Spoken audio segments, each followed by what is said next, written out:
Pedro, você está aí em um posto de combustíveis, né? Queremos saber, esse valor já foi reajustado aí na bomba mesmo para o consumidor? E também queremos entender um pouquinho, né? Como é que está esse cenário a partir de agora para os combustíveis, se a gente também, pelos próximos dias, também vai ver aumento na gasolina e no gás de cozinha. Isso, Sara, neste posto em que estou na Avenida Engenheiro Roberto Freire, em Natal, ainda não teve esse repasse para os consumidores, segundo os funcionários que trabalham aqui. Para entendermos o que está por trás desse aumento, vamos conversar com o professor e economista Breno Reus, que vai trazer essas informações para a gente. Bom dia, seja bem-vindo ao Bom Dia RN. O que pode justificar esse aumento? Se fala muito do cenário internacional, mas é só isso mesmo? Bom dia, Pedro, e bom dia a todos. O cenário internacional tem impactado sobremaneira aqui o mercado interno de combustíveis, né? A gente continua com o preço internacional do petróleo acima de $100, que é um patamar bastante elevado, né? Comparando aí antes da pandemia e até antes do início da guerra da Ucrânia. Então $100 é bem elevado para o preço do petróleo. A gente tem também questões como o reajuste recente da Petrobras de 8,9%, foi justificado em razão do mercado específico de diesel, que se colocou que tinha um estoque baixo de diesel no mercado internacional. Então isso aí também justificaria esse aumento no diesel. E um fator que é um pouco mais estrutural, que a gente pode observar de um prazo mais longo, é a ausência de investimentos no parque de refino nacional. Assim, a gente está muito dependente de importações de combustíveis, especificamente de diesel, que isso é um problema histórico nosso. Então a gente fica à mercê do que acontece no mercado internacional de combustíveis.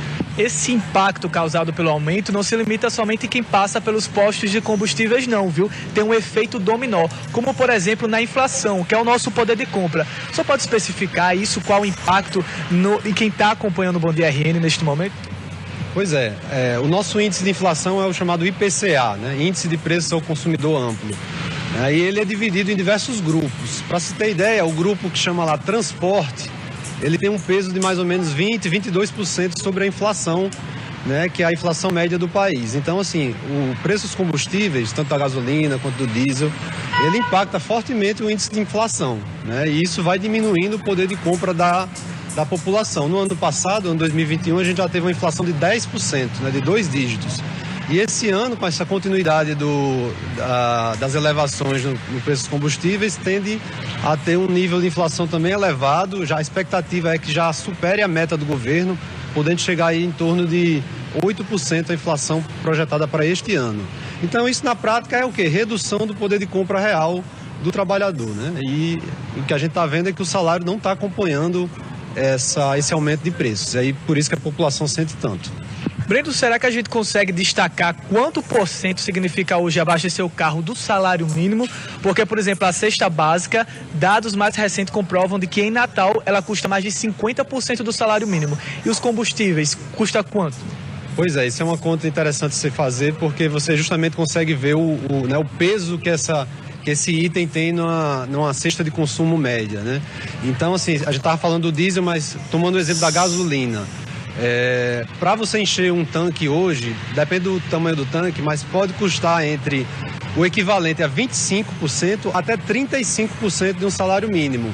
Assim, é comum as pessoas abastecerem e observarem, digamos, um tanque cheio superior a R$300, né? Então a gente está falando a um patamar que pode chegar, digamos, a 1/3 do salário mínimo.